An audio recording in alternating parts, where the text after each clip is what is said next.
성경인물 아카데미 15번째 시간입니다. 오늘은 부살렐과 오홀리압에 관해서 우리가 함께 나누고자 합니다. 이들은 성막을 건축하는 데 있어서 최고의 기술자들이었고 또한 한편으로는 예술가들이었습니다. 하나님께서 특별히 두 사람을 귀하게 사용하셨죠. 출애굽기 36장 1절 말씀에는 두 사람을 하나님이 친히 사용하셨음을 기록하고 있습니다. 한번 읽어보겠습니다. 부살렐과 오홀리압과 및 마음이 지혜로운 사람 곧 여호와께서 지혜와 총명을 부으사 성소에 쓸 모든 일을 할 줄 알게 하신 자들은 모두 여호와께서 명령하신 대로 할 것이니라. 저 두 사람 특별히 하나님께서 이름을 호명하셨고 또 부살렐과 오홀리압뿐만이 아니라 특별한 사람들을 하나님이 선택하셔서 성막을 만드는 일에 사용하셨습니다. 성막은 무엇일까요? 성막의 역할을 우리가 살펴보면 첫 번째로 성막은 하나님의 임재를 나타내는 장소였습니다. 이스라엘 백성이 애굽에서 나왔고 그리고 시내산에서 하나님께서는 십계명, 율법을 주셨고 또한 성막을 하나님께서 말씀하시죠. 성막은 하나님이 거하시는 장소, 다시 말해서 하나님이 임재하시는 장소라고 할 수가 있습니다. 하나님께서 머무시는 거룩한 곳, 바로 그곳입니다. 그래서 하나님께서는 당신이 계신다는 것을 성막을 통해 나타내고 싶어 하셨습니다. 이스라엘 민족은 성막 위에 구름이 떠오르면 그 구름의 인도함에 따라 이동을 했고 또한 구름이 멈추게 되면 그 자리에 섰죠. 구름이 떠오르지 않을 때는 떠오를 때까지 머물렀습니다. 다시 말해서 성막, 그것은 하나님이 이스라엘 백성과 함께 하신다는 하나님의 임재를 의미했습니다. 뿐만이 아니라 이스라엘 백성은 그 성막에서 하나님 앞에 제사했죠. 다시 말하면 예배를 드리는 장소였습니다. 하나님을 만나고 그리고 하나님 앞에 제사를 드림을 통하여 자신의 죄를 씻는 뿐만이 아니라 하나님과 화해하는 또 하나님 앞에 감사하는 그런 장소로 성막을 사용했습니다. 성막은 하나님이 거하시고 또한 이스라엘 백성이 하나님과 친밀한 관계를 갖고 있다라는 그런 의미였고 그 성막이 후에는 이스라엘의 성전으로 바뀌게 되죠. 하나님께서는 그 성막에서 여러 가지 말씀들을 하셨고 또한 이스라엘 백성은 성막에 하나님이 거하시는 것, 하나님이 임재하시는 것을 보면서 그 평안을 찾을 수 있었고 또한 하나님을 만나는 감격과 기쁨을 누릴 수 있었습니다. 그런데 이 성막은 하나님께서 친히 설계하신 거라죠, 것이죠. 성막은 사람이 만든 것이 아닙니다. 사람이 설계한 것이 아닙니다. 성막은 하나님께서 친히 설계하신 겁니다. 출애굽기 25장 8절 9절은 그 사실을 이렇게 말하고 있죠. 내가 그들 중에 거할 성소를 그들이 나를 위하여 짓되 무릇 내가 네게 보이는 모양대로 장막을 짓고 기구들도 그 모양을 따라 지을지니라. 하나님께서 성막에 관한 설계 도면을 주셨다는 것입니다. 또한 성막에 들어가야 될 기구들도 하나님이 다 계획하셨고 그것을 이스라엘 백성에게 주신 거죠. 모양까지도 하나님은 다 주셨다는 것입니다. 성막 구조의 모양, 규격, 그리고 재료, 또한 만드는 방법까지 하나님께서 다 주셨습니다. 어떻게 보면 이스라엘 백성은 하나님이 주신 그 설계도에 따라 그대로만 시행하면은 그 성막을 만들 수 있었다는 것입니다. 성막을 기획하고 또한 성막을 만들도록 하신 분은 바로 하나님이십니다. 하나님께서는 모세에게 명령하셨고, 그리고 모세는 그 설계의 도를 그 읽고 또 작업할 수 있는 사람에게 주었고, 그들이 결국에는 하나님의 임재를 상징하는 그 성막을 건축하게 되었다는 것입니다.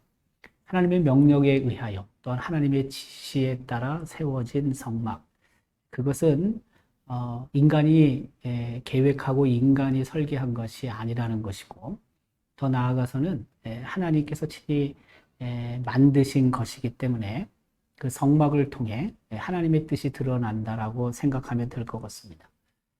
성막의 모형은 우리가 이렇게 그려볼 수 있습니다. 지금 저 그림이 하나님께서 친히 주신 설계 도면대로 만든 건축한 성막, 회막이라고도 하죠. 라고 할 수가 있습니다. 그 옆에 직사각형으로 널판지들이 있죠. 그러니까 그 구분을 하는 거죠. 그러니까 성막 안과 성막 밖, 성막 밖에는 이스라엘 백성이 그 머물면서 생활했겠죠. 그래서 구별하는 것으로 저렇게 널판지를 사용해서 담을 쌓던 것입니다. 여러분 보실 때 그 좌측편, 이게 동쪽이고요. 동쪽에 문이 있는데 그 문을 통해서 들어가게 되면은 바로 앞에 정사각형의 그 번제단이 있고요. 그 다음에 번제단 바로 앞에는 물두멍, 손을 씻는 그 물을 넣어두는 기구가 있고요. 그 다음에 이제 휘장이 있는데 그 휘장을 통해서 성소로 들어가게 되죠. 그러니까 성소 들어가면은 이제 지성소가 또 있겠죠. 보통 우리가 그 규모가 성막의 규모가 어떻게 되냐면은 지금 그 앞에 보이는 이 부분 직사각형에 그게 50규빗쯤 됩니다. 그래서 한 22.5m로 생각하고요. 그 다음에 긴 부분, 세로라고도 볼 수 있을 것 같은데 그 세로 부분이 100규빗, 그래서 45m입니다. 그리고 저 뒤에 있는 성소는 성소와 지성소로 나눠지는데 성소와 그 이면은 지성소는 1쯤 됩니다.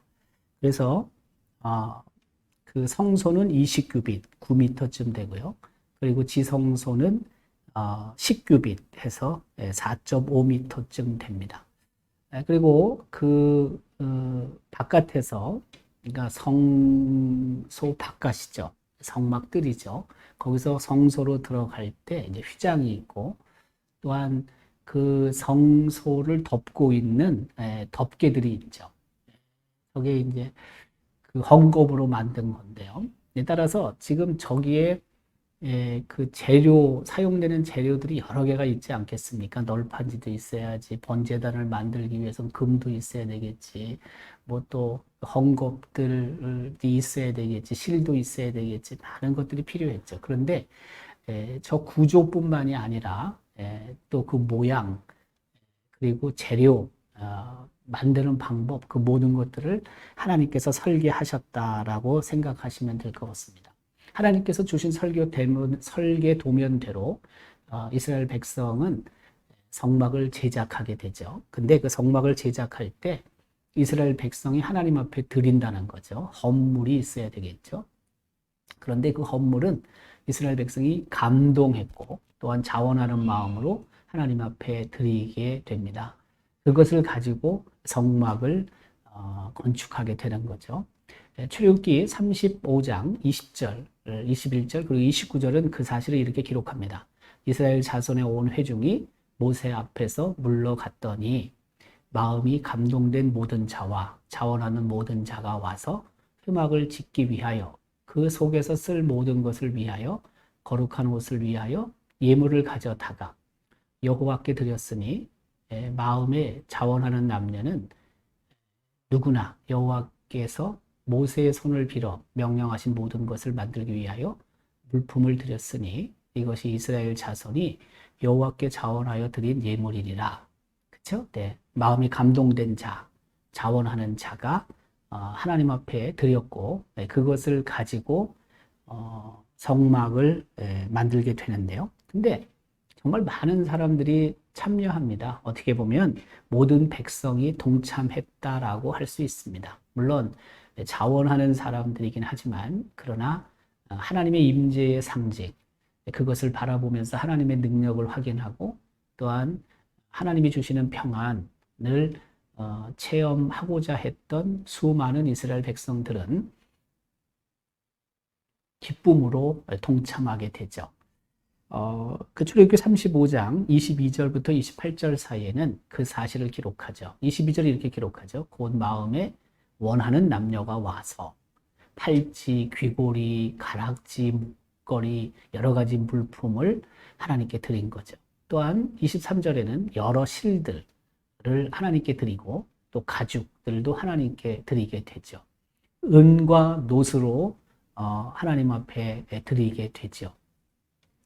그래서 이걸 가지고 성막 그를 만드는데 사용을 했던 것입니다.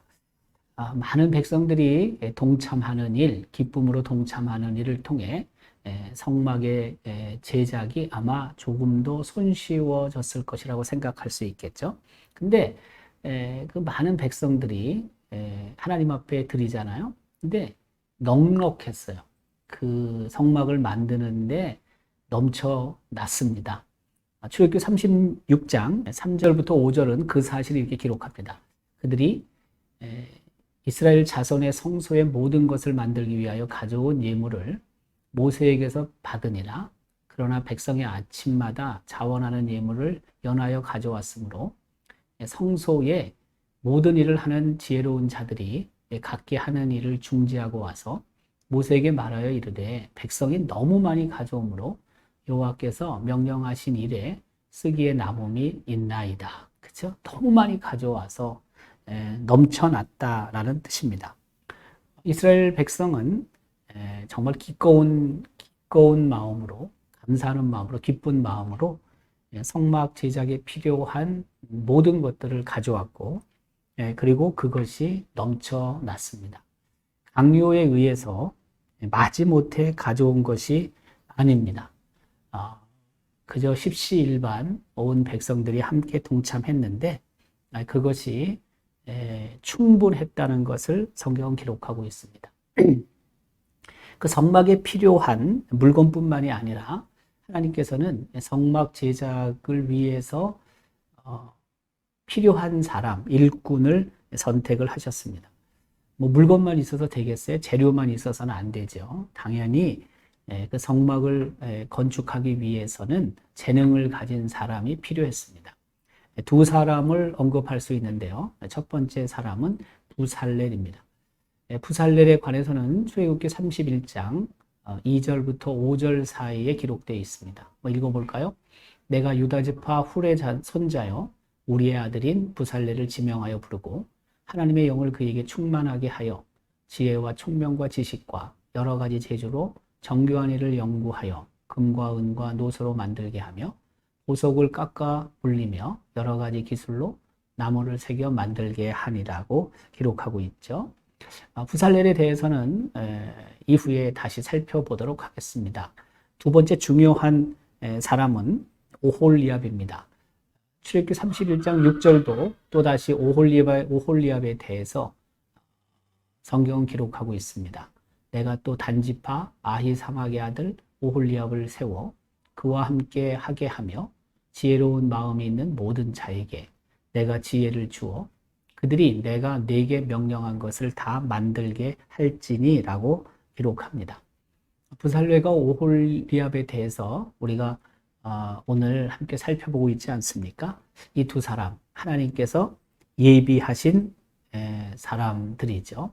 그래서 하나님께서 하나님의 일을 하시기 위해서는 하나님께서는 준비하시고 예비해 놓으신 사람이 있다는 것을 우리는 알 수가 있습니다. 뿐만이 아니라 부살렐과 오홀리압은 성막을 만들기에 충분한 은사를 갖고 있던 전문가라고 할 수가 있죠. 물론 하나님께서 그들에게 감동시키시고 또 필요한 것들을 공급하긴 하셨지만 그럼에도 불구하고 그들은 성막 제작에 필요한 그런 은사를 기본적으로 갖고 있었다고 봐도 틀리지 않습니다. 세 번째는 이 일에 기쁨으로 기꺼이 동참한 백성들이 있었다는 사실입니다. 사실은 하나님 그리고 전문가 그리고 모든 백성들이 함께 동참함을 통해서 하나님의 임재를 상징하는 하나님 앞에 제사 드리는 죄의 용서가 있는 그 성막이 건축되게 되는 것입니다. 결국 이와 같은 과정을 통해서 성막이 완공되게 됩니다. 출애굽기 40장 1절 그리고 17절은 성막이 시작이 되고 그리고 완공된 사실을 기록하고 있습니다. 여호와께서 모세에게 말씀하여 이르시되 너는 첫째 달 초하루에 성막 곧 회막을 세우고 17절 둘째 해 첫째 달 곧 그 달 초하루에 성막을 세우니라. 이런 과정들을 통해 하나님께서는 결국 성막을 완성하게 하셨고 그리고 하나님의 임재를 상징하는 성막을 통해서 보다 이스라엘 백성은 하나님을 만날 수 있게 되었고 그리고 계속하여 출애굽 과정 속에 성막은 이스라엘 백성의 중심 역할을 하게 되는 것입니다. 그 성막 위에는 늘 하나님의 영광이 임했음을 성경은 기록하고 있습니다. 출애굽기 40장 30절, 33절부터 35절 사이에는 성막 위에 임한 하나님의 영광을 기록하고 있습니다. 33절입니다. 그는 또 성막과 제단 주위뜰에 포장을 치고 뜰문에 휘장을 다니라. 모세가 이같이 역사를 마치니 구름이 회장에 덮이고 여호와의 영광이 성막에 충만하매 모세가 회막에 들어갈 수 없었으니 이는 구름이 회막 위에 덮이고 여호와의 영광이 성막에 충만함이었으며 라고 기록하고 있습니다. 성막은 하나님의 임재를 의미했고 또한 하나님의 영광이 충만했습니다. 그래서 이스라엘 백성은 아마 광야 행진을 하면서 그 성막을 바라보며 힘을 얻었고 또 용기를 얻고 더 나아가서는 하나님의 백성이라는 자의식을 당연히 가졌을 거라고 생각할 수 있습니다. 그 성막 제작에 필요한 하나님이 부르신 지명하여 세우신 두 사람 중에서 첫 번째 사람 부살렐을 우리가 함께 이 시간 나누려고 합니다. 부살렐의 의미는 하나님의 그늘이라는 뜻입니다. 하나님의 보호라는 뜻입니다.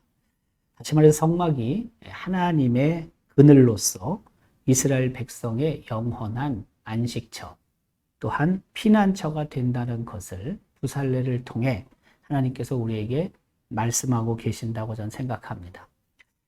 부살렐의 가문이요, 우리가 알고 있는 사람의 가문에서 부살렐은 출생했습니다.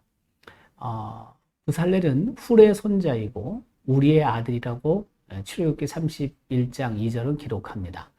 한번 읽어볼까요? 내가 유다지파 훌의 손자요 우리의 아들인 부살렐을 지명하여 부르고 라고 기록합니다. 그 역대하 2장 19절 20절도 부살렐에 관해 언급을 하고 있죠. 에브라시 그에게 훌을 낳아 주었고 훌은 우리를 낳고 우리는 부살렐을 낳았더라. 물론 저 앞에 역대하 2장에는 부살렐의 그 선조들의 이름들이 쭉 언급이 됩니다. 요약하면 우리가 잘 알고 있는 야곱, 유다, 베레스, 헤스론, 갈렙, 훌, 그리고 우리, 그리고 부살렐 이어지는 거죠. 다시 말하면 야곱이 있고 그리고 예수님의 그 선조인 유다가 있잖아요. 유다 지파 예수님이 유다 지파 자손이니까 정말 믿음의 가정이고 믿음의 가문에서 부살렐이 출생했다라는 것을 우리는 알 수가 있습니다. 특별히 우리가 잘 알고 있는 부살렐의 조부가 되겠죠. 부살렐의 아버지가 우리라는 사람이고 우리의 아버지가 훌이니까 훌은 우리가 잘 알고 있듯이 이스라엘 백성이 아말렉과의 전쟁에서 승리할 때 중요한 역할을 한 사람 아닙니까?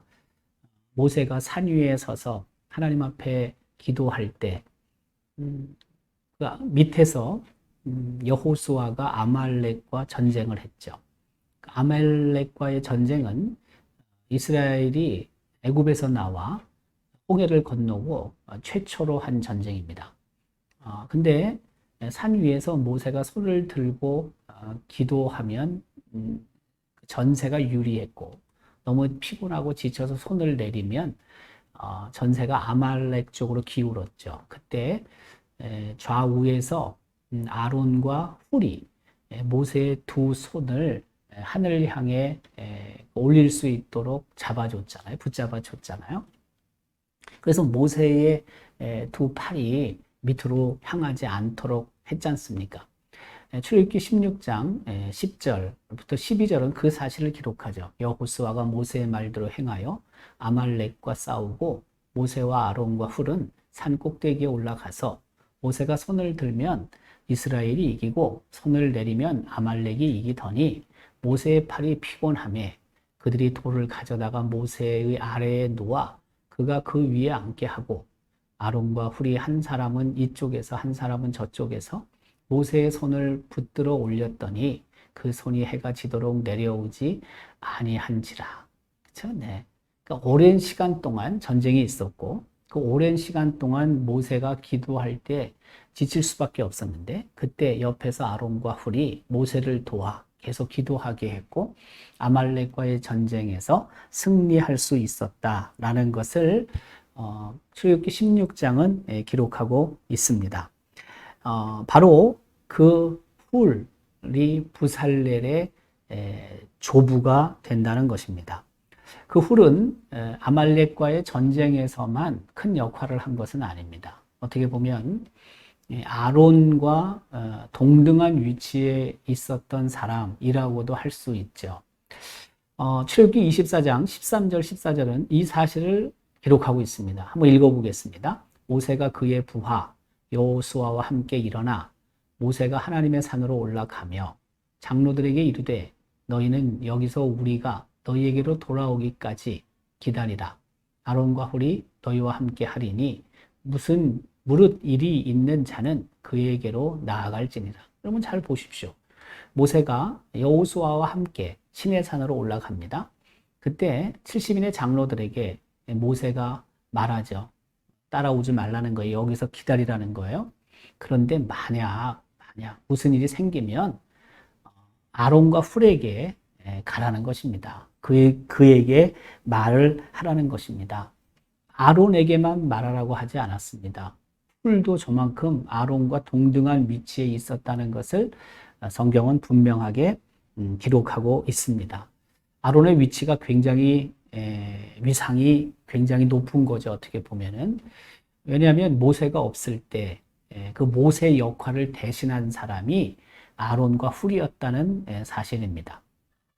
특별히 그 유대 전승에 따르면 그 부살렐의 조부인 훌은 미리암의 남편이었다라고 말을 하기도 합니다. 잘 알고 있듯이 미리암은 모세의 누이죠. 미리암은 모세가 태어나고 3개월 동안 숨겨서 그의 부모들이 키우다가 더 이상 어쩔 수 없어서 갈대 상자에 넣어서 나일강에 띄우잖아요. 그것을 지켜보고 있었던 여인이 바로 미리암이고, 그렇죠? 모세의 큰 누나입니다. 그래서 그 미리암의 남편이 훌이었다라고 그 유대 역사를 쓴 요세푸스는 말을 하죠. 어쨌든 사실인지 아닌지는 모르지만 그러나 그 훌의 위상이 굉장히 높은 위치에 있었다는 것을 우리는 알 수가 있습니다. 뿐만이 아니라 그 전해져 내려오는 이야기에 따르면 그 훌은 그 이스라엘 백성이 금송아지를 제작할 때 반대해서 그때 백성들에 의해 순교당한 것으로 알려지죠. 탈무드에 기록이 됩니다. 무슨 말씀이냐면 모세가 십계명을 받기 위하여 시내산에 올라갔고 그 시내산에서 머무는 동안 이스라엘 백성은 모세가 내려오지 않자 큰 죄를 범하게 되죠. 그것은 다른 것이 아니라 자신들을 애굽에서 해방시킨 신이 따로 있다는 거죠. 그게 바로 금송아지라는 거죠. 출애굽기 32장 3절 4절 한번 읽어볼까요?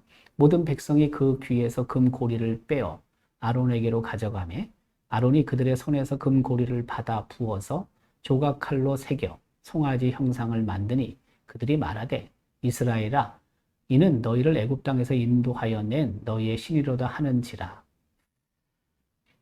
하나님께서 이스라엘 백성을 애굽에서 해방시키시고 그리고 가나안 땅으로 향하게 하셨는데 분명히 하나님이 이스라엘 백성을 구원하셨는데 그런데 백성들은 하나님이 아니라 자신들이 만든 금송아지가 자신들을 애굽에서 구원했다라고 말을 하죠.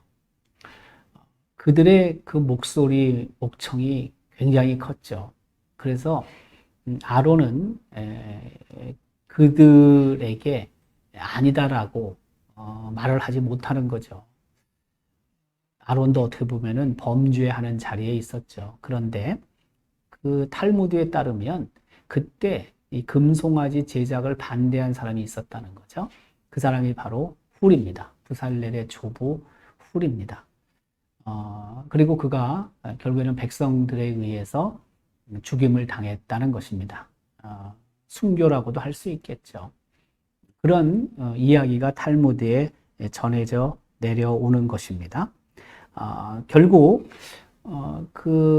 만약 이런 내용들이 사실이라면 그 부살렐의 가문은 정말 좋은 믿음의 가문이었고요. 그리고 부살렐은 순교자 할아버지를 둔 손자이죠. 어떻게 보면 정말 좋은 믿음의 가문에서 출생을 했고 그리고 그 좋은 가문에서 하나님의 지명을 받았고 그리고 하나님의 임재를 상징하는 성막을 건축하는 그 책임자가 되었다는 사실입니다. 우리가 생각할 때 부살렐과 훌을 연결시키지 못하는 경우가 많은데 그래서 성막 건축의 책임자인 부살렐만을 생각하는데 실제는 그게 아닙니다. 부살렐의 조부가 정말 그 광야에서 중요한 역할을 한 사람이었다는 것을 우리는 이번 공부를 통해서 또 새롭게 알 수 있습니다. 또 그 부살렐 하나님께서 이렇게 사용하시는데 하나님이 부살렐을 사용하실 때 성령을 부어주셨다는 것을 우리는 기억해야 합니다. 출애굽기 31장 2절 3절은 기록합니다. 내가 유다 지파 훌의 손자여 우리의 아들인 부살렐을 지명하여 부르고 하나님의 영을 그에게 충만하게 하여 지혜와 총명과 지식과 여러 가지 재주로 말씀하시죠. 다시 말하면 하나님께서 당신의 영, 성령을 그에게 부어주셨는데 충만하게 부어주셨다는 것입니다. 그 하나님의 영이 충만하게 부어짐에 따라 그 부살렐은 지혜와 총명과 지식 그리고 여러 가지 재능을 갖출 수 있게 되었습니다. 다시 말해서 성막을 건축하는데 필요한 것을 그가 갖추게 됐다는 뜻이죠. 물론 그가 그 성막에 필요한 재능, 은사를 이미 갖고 있었을 수도 있습니다. 그런데 그것이 하나님의 그 성막을 만드는데 부족했겠죠. 근데 성령 충만하게 하셔서 하나님께서는 지혜와 총명과 지식을 주시고 그래서 성막을 보다 완전하게 그 설계 도면대로 건축할 수 있도록 하나님이 하셨다는 겁니다. 지혜는 이런 의미입니다. 하나님의 가르침을 올바로 아는 능력이죠. 설계 도면이 있어요. 근데 그 설계 도면을 잘 이해해야 되겠죠. 그것을 올바로 아는 능력이 바로 지혜입니다. 총명은 실생활에서 하나님의 뜻을 분별하고 구체적으로 적용하는 능력입니다. 설계 도문을 읽었다 할지라도 그것에 포함된 하나님의 뜻을 분별하고 그것을 구체적으로 잘 맞게끔, 그 상황에 맞게끔 만들어내는 능력이 필요하겠죠. 지식은 성막을 만드는 데 필요한 정교한 재능이라고 할 수 있습니다. 지혜, 총명, 지식을 하나님께서 부살렐에게 주셨고, 그래서 하나님의 영에 충만한 부살렐은 결국에 하나님께서 원하시는 설계 도면대로 성막을 만들 수 있었을 것입니다. 특별히 그 부살렐의 역할을 우리는 다시 한번 생각해 봐야 합니다. 성령 충만한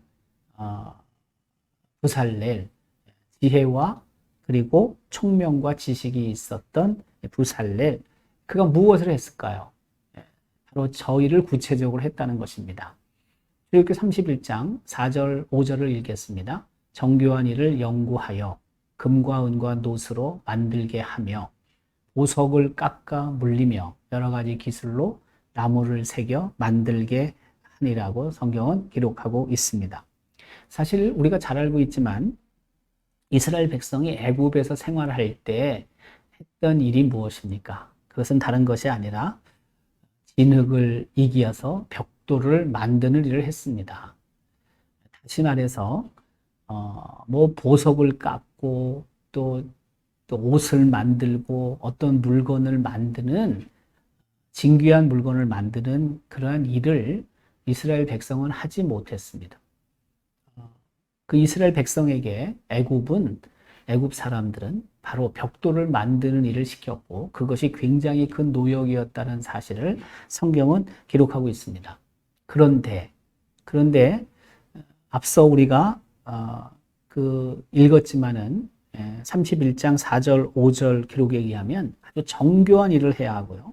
금과 은, 놋을 사용해서 또 보석을 깎아가지고 여기저기 끼워 맞추는 일들을 해야 되잖아요. 그거는 그 세공이라는 것이 그렇게 쉽게 얻어지는 게 아닙니다. 그 기술이 상당한 시간이 필요한 거죠. 또 창의적인 아이디어가 필요한 거죠. 그런데 그 일을 부살렐이 했다는 것입니다. 그 애굽에 있을 때 그런 일을 부살렐이 했을 가능성이 별로 없는데 왜 벽돌을 만들어야 되니까 진흙 벽돌을. 그럼에도 불구하고 하나님께서는 창의적인 아이디어를 부살렐이 갖게 하셨고 그래서 고안하고 발명해서 결국에는 성막을 이루어가는 일을 하나님이 하셨던 거죠. 창의적인 아이디어가 뛰어났던 부살렐을 우리는 알 수가 있습니다. 정교한 일을 위해서 손재주가 뛰어난 사람, 그게 바로 누구냐 하면 부살렐이었다는 것입니다. 나무를 깎고 또 보석을 깎아서 새기고 그래서 그것을 끼워 맞추는 탁월한 솜씨를 갖고 있었고 결국에 그는 법궤나 등잔대, 분향단, 번제단, 물두멍, 제사장의 옷 등 성막에 필요한 것들을 잘 만드는 일을 했고 그것은 하나님께서 능력을 주셨기 때문에 가능했을 거라고 우리는 생각할 수 있습니다. 우리가 이 부살렐만 성막을 만드는데 중요한 역할을 한 것은 아니죠. 두 번째 사람 오홀리압도 역시 성막을 만드는데 아주 중요한 역할을 했음을 우리는 잘 알 수 있습니다. 오홀리압의 의미는 아버지의 장막이라는 뜻입니다. 성막, 장막이죠. 또 회막이라고도 부르죠. 바로 그 오홀리압이라는 이름 속에는 하나님의 장막, 하나님의 성막이라는 이름이 그 안에 포함되어 있습니다. 하나님께서는 먼저 부살렐을 택하시고 성막 건축의 총감독으로 세우신 것 같습니다. 그리고 오홀리압은 그 부살렐을 돕는 어떻게 보면 수석, 조수라고도 할 수 있겠죠. 그만큼 부살렐이 그 역할을 하면서 혼자 다 할 수 없으니까 하나님께서는 특별한 사람 오홀리압을 선택하셔서 성막을 만드는 일에 도울 수 있게 하셨습니다. 그런데 오홀리압은 단지파 사람입니다. 앞서 부살렐은 유다지파 사람이고요. 유다지파는 아까 이야기처럼 예수님의 조상이죠.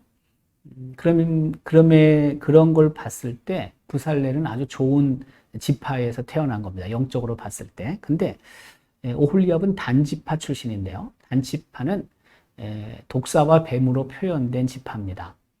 출애굽기 38장 23절은 오홀리압이 단지파 출신이라는 사실을 기록하고 있죠. 다시 말해서 단지파는 훗날 하나님을 대적할 지파, 민족이 되지요. 물론 그들이 또 역대하 2장 14절 기록에 의하면 솔로몬이 성전을 건축할 때 수석 공인이 단지파였다는 것을 또 기록하기도 합니다. 아마 그걸로 봤을 때 단지파는 저런 어떤 건축에 있어서 아주 그 중요한 일을 하는 기술자, 목수라든지 뭐 이런 역할을 했던 것 같고요. 그런 소질이, 그런 재능이 단지파에게 있었던 것 같습니다. 그러나 하나님께서는 어쨌든 지파와 관계없이 오홀리압을 성막을 건축하는 데 중요한 일을 하는데 사용을 하신 것이죠. 부살렐을 하나님께서 성령으로 충만케 하셨던 것처럼 하나님께서는 감동시키셨죠. 오홀리압을. 출애굽기 35장 34절입니다. 또 그와 단지파 아이 사막의 아들 오홀리압을 감동시키사라고 기록합니다. 감동이라는 게 무슨 뜻입니까? 하나님의 영, 그렇죠? 그 성령의 호흡을 불어 넣어 주시는 거죠. 영감을 부어 넣어 주시는 겁니다. 하나님의 영감이 들어오니까 어떻게 했어요? 하나님의 뜻에 합당한 모습으로 일을 하겠죠. 하나님께서 오홀리압을 감동시키셨다는 것은 하나님의 영광을 부어 주셨고, 그래서 그 하나님의 영감으로 오홀리압은 성막을 건축하는데 필요한 여러 가지 사역들을 했다라는 뜻입니다. 성령을 하나님께서 마음에 부어 넣어 주셨고 감동시켜 주셔서 자기 뜻대로 성막을 건축하는 것이 아니라 하나님의 뜻, 하나님의 마음으로 성막을 건축하는 작업을 오홀리압이 했다라는 것을 성경은 기록하고 있습니다. 뿐만이 아니라 하나님께서는 오홀리압에게 지혜를 주셨음을 기록합니다. 출애굽기 31장 6절에는 하나님의 지혜가 오홀리압에 임했고 그 지혜를 가지고 오홀리압이 맡겨진 사명을 잘 감당했음을 알 수가 있습니다. 아무리 재능이 뛰어난다 할지라도, 아무리 좋은 기술을 가지고 있다 할지라도 하나님의 뜻에 합당한 물건을 만들어내고 또 하나님이 원하시는 성막을 건축하기 위해서는 하나님의 지혜가 필요한 거죠. 하나님의 지혜를 가지고 오홀리압은 맡겨진 사명을 온전히 감당했던 것입니다. 부살렐이 했던 것도 있지만 성막 건축에 있어서 모든 걸 다 한 건 아니잖아요. 총 감독자였잖아요. 그래서 부살렐이 한 것이 있고 또 오홀리압이 한 것들이 있습니다. 만든 것들이 있다는 거죠. 언약궤 분향단, 진설병, 상해, 정금 테두리에 장식을 했죠. 조각 그리고 여러 정교한 것들, 공교한 것들을 만들었죠. 출애굽기 31장 7절, 8절, 9절은 그 사실을 기록합니다. 곧 회막과 증거궤와 그 위에 속죄소와 회막의 모든 기구와 상과 그 기구와 순금 등잔대와 그 모든 기구와 분향단과 번제단과 그 모든 기구와 물두멍과 그 받침과 라고 기록하죠. 정말 많은 것을 오홀리압이 만들었습니다. 물론 혼자 만든 것은 아닐 수도 있습니다. 하나님께서 오홀리압에게 붙여주신 지혜로운 사람들과 함께 당연히 만들었겠죠. 그렇지만 어쨌든 저런 것을 만드는 책임자는 누구냐? 오홀리압입니다. 성막 건축의 총책임자는 부살렐이지만 그러나 지금 말하고 있는 저런 기구들을 누군가 만들어야 했고 그것을 위해서 하나님은 오홀리압을 선택하셨고 그에게 감동을 주셨고 그리고 지혜를 통해서 저 모든 일들을 완수하게 하셨던 거죠. 뿐만이 아니라 오홀리압은 그 제사장의 옷을 만드는 데도 동역했습니다. 부살렐도 그 역할을 안 한 건 아니지만, 그러나 출애굽기 31장 10절 기록에 의하면 오홀리압도 대제사장의 옷, 그리고 제사장의 옷을 만드는데 동역했음을 알 수가 있죠. 제사직을 행할 때 입는 정교하게 짠 의복, 곧 제사장 아론의 성의와 그의 아들들의 옷, 그쵸? 성의를 만드는 일을 했고요. 뿐만이 아니라 향유를 만드는 일도 오홀리압이 했습니다. 관유와 성소의 향기로운 향이라 무릇 내가 네게 명령한 대로 그들이 만들지니라. 성소에 들어가면 그렇죠, 향을 피웠지 않습니까? 그 향이라는 것은 기도를 의미했죠. 24시간 동안 그 향이 쭉 그 하늘로 올라가게 되죠. 하나님 앞에 그 기도하는 것은 중단될 수 없다는 것을 뜻하는데, 그 향유를 만든 게 누구냐면 오홀리압입니다. 뿐만이 아니라 내부 앙장과 간문의 휘장을 만들었죠. 내부에 그 천으로 다 막아야 됐죠. 그래서 빛이 들어오면 안 돼요. 깜깜했죠. 안 보이죠. 그래서 향도 피우지만은 불도 피워놨죠. 등잔에다가. 이렇게 성소에 제사장이 들어가는 거 아닙니까? 근데 그 안에 있는 헝겊으로 만든 앙장들, 그 다음에 문의 휘장, 출입문과 같은 거죠. 그것을 누가 만들었냐 하면은 바로 오홀리압이 만들었습니다. 출애굽기 38장 23절은 기록합니다. 단지파 아이 사막의 아들 오홀리압이 그와 함께 하였으니, 오홀리압은 재능이 있어서 조각하며 또 청색 자색 홍색 실과 가는 배실로 수놓은 자더라고 기록하고 있죠. 바로 이런 역할들을 그 오홀리압은 잘 감당했죠. 뿐만이 아니라 오홀리압은 가르치는 능력이 있었습니다. 교수하는 능력이 있었죠. 한번 읽어볼까요? 38장 34절입니다. 또 그와 단지파 아이 사막의 아들 오홀리압을 감동시키사 가르치게 하시며, 가르쳤다. 무슨 의미일까요? 혼자 하기 힘드니까 오홀리압은 자기가 갖고 있는 그런 생각들, 기술들을 전수했다는 거예요. 재능 있는 사람들을 선발했고, 그 성막과 기물을 만드는 데 필요한 기술을 그 사람들에게 전수해서 그들이 성막의 일에 동참할 수 있게 했다는 것입니다. 자기 혼자서 또 할 수 있겠지만, 그러나 여러 사람들에게 자기가 갖고 있는 생각들, 기술들을 가르쳐서 그들도 그 하나님의 일에 사용되는 자로 만들었다는 것이죠. 마찬가지입니다. 우리 삶의 자리에도 믿음의 선배들은 자신이 경험한 하나님뿐만이 아니라 하나님의 교회를 위해서 헌신한 그런 내용들, 어떻게 보면은 기술은 아니지만 그러나 방법들, 어떻게 하면 더 하나님을 잘 섬기고 교회가 든든히 세워질 수 있는지 체험한 것들을 후배들에게 전수해야 될 책임이 있습니다. 그때 하나님의 교회는 대를 이어서 든든히 서갈 수 있기 때문이죠. 오홀리압은 바로 그것을 우리에게 보여주고 있다는 사실입니다. 특별히 그 오홀리압과 부살렐과 오홀리압을 통해서 하나님께서 우리에게 하시는 교훈의 말씀이 있습니다. 그것은 다른 것이 아니라 하나님은 부르시는 분이시고, 그 부름을 받은 사람들을 통해 하나님께서 일을 하신다는 것입니다. 당신의 뜻을 이루어 가신다는 것입니다. 이사야 43장 1절은 하나님은 우리를 지명하여 부르시는 분이라는 사실을 분명히 말씀하고 있습니다. 야곱아, 너를 창조하신 여호와께서 지금 말씀하시느니라. 이스라엘아, 너를 지으신 이가 말씀하시느니라. 너는 두려워하지 말라. 내가 너를 구속하였고 내가 너를 지명하여 불렀나니 너는 내 것이다 라고 말씀하십니다. 하나님께서는 성경에 수많은 사람들을 지명하여 부르십니다. 그리고 하나님은 그들을 내 것이라고 말씀하시며 그들을 통해 하나님의 계획과 하나님의 뜻을 이루어 가십니다. 우리는 이 사실을 기억해야 합니다. 이사야 45장 3절 4절도 하나님은 부르시는 분이라는 사실을 기록합니다. 내게 흑암 중에 보화와 은밀한 곳에 숨은 재물을 주어 내 이름을 부르는 자가 나 여호와 이스라엘의 하나님인 줄을 네가 알게 하리라.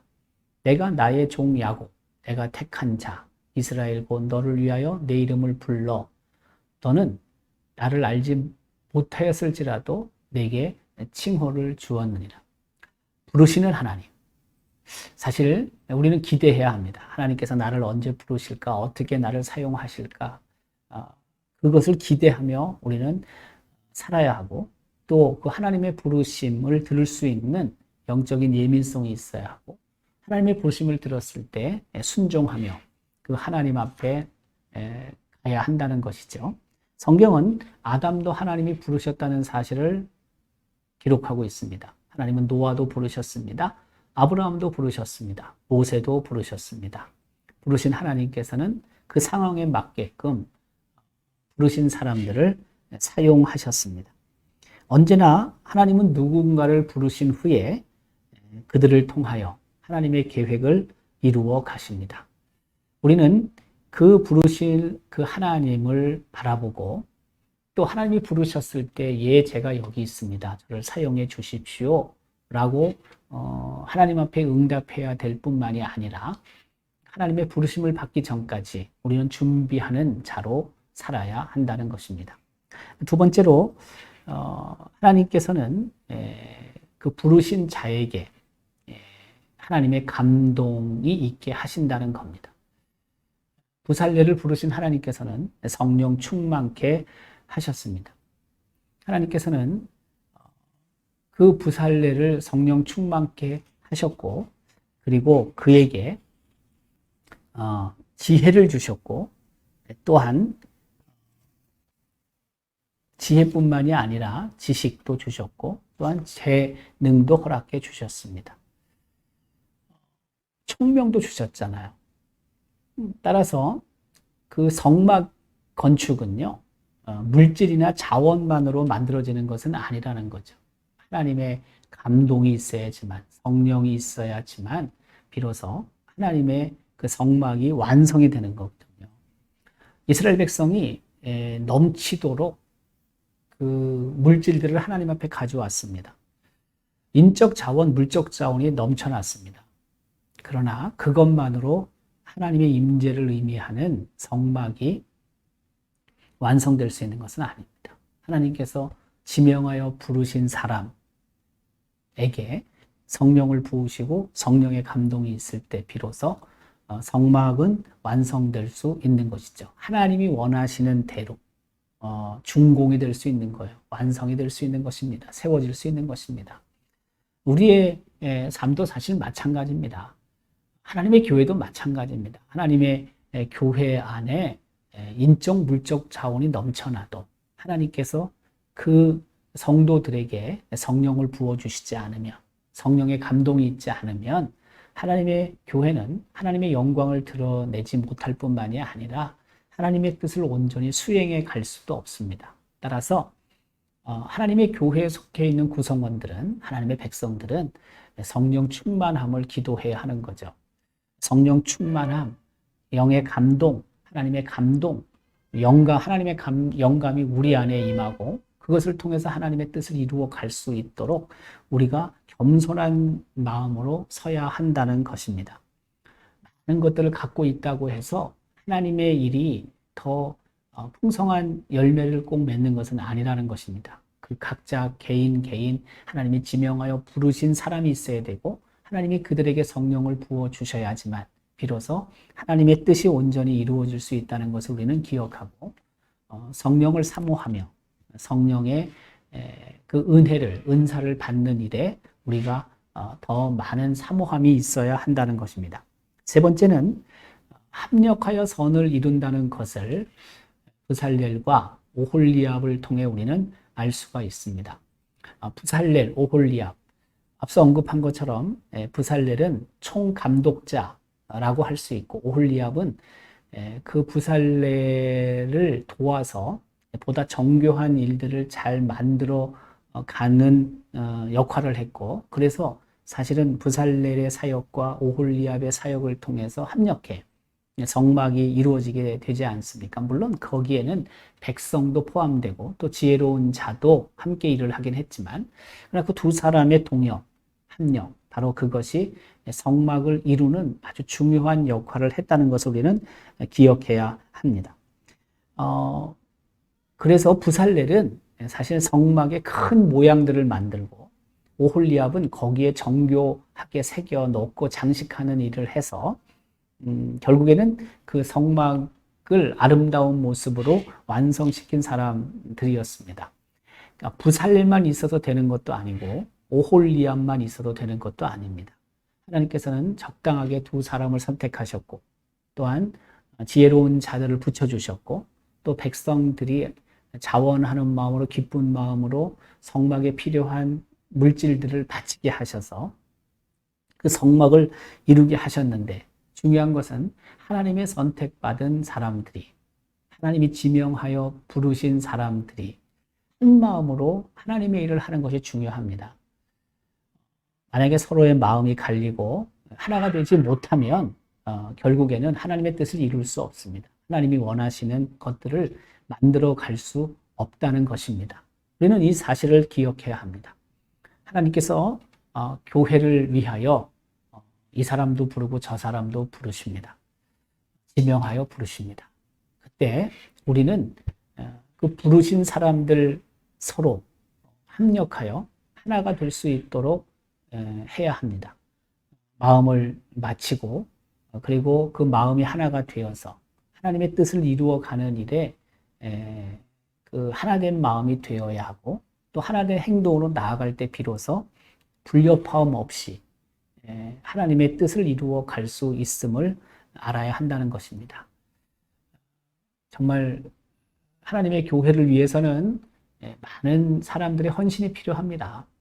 그런데 그 하나님의 부르심을 받은 사람들이 성령으로 하나 되고 더 나아가서 내가 해야 될 일들, 그 일들에 충실할 뿐만이 아니라 주변에 있는 하나님이 부르신 사람들을 배려하고 또 존중함을 통해서 맡겨진 사명을 잘 감당해야지만 비로소 하나님의 영광이 드러날 수 있고 하나님의 계획을 이루어갈 수 있다는 것이죠. 오늘 하나님께서 부살렐과 그리고 오홀리압을 통하여 우리에게 말씀하시는 게 분명히 있습니다. 오늘도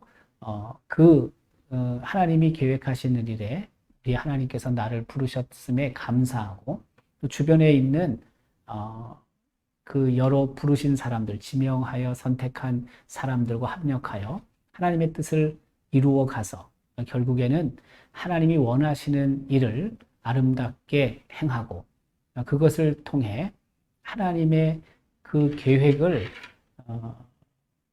아름다운 모습으로 이루어가는 우리 온 성도들이 될 수 있기를 주님의 이름으로 기원합니다. 하나님 고맙습니다. 오늘 성막을 건축하기 위해 하나님께서 특별히 부르신 두 사람 부살렐과 오홀리압에 관해 함께 살펴봤습니다. 많은 인적 물적 자원이 있다 할지라도 하나님이 부르신 사람들 성령 충만하지 못하고 또한 하나님의 감동이 없으면 그 역할 사명을 잘 감당할 수 없음을 기억하며 하나님이 나를 부르셨다라는 소명의식이 있다 할지라도 늘 하나님 앞에 기도하게 하셔서 성령 충만하게 하시고 또한 지명받은 자들이 합력하여 하나된 마음으로 맡겨진 일들을 협력해서 결국에는 하나님이 원하시는 일을 아름답게 이루어가는 우리 모두가 되게 하여 주옵소서. 우리 온 성도들이 바로 이러한 마음으로 사용되게 하시고 또한 헌신하게 하셔서 우리 교회가 더욱 든든히 서갈 수 있게 하여 주옵소서. 고맙습니다. 감사합니다. 예수님의 이름으로 기도드리옵나이다. 아멘. 오늘 부살렐과 오홀리압에 관해서 함께 살펴봤는데 과연 내게 있어서 부족한 게 무엇이고 또 필요한 것이 무엇인지를 검토해 보고 한 주 동안 부살렐과 오홀리압을 묵상하며 하나님의 뜻에 합당한 모습으로 하나님의 일을 감당하는 우리 온 성도들이 될 수 있기를 바랍니다.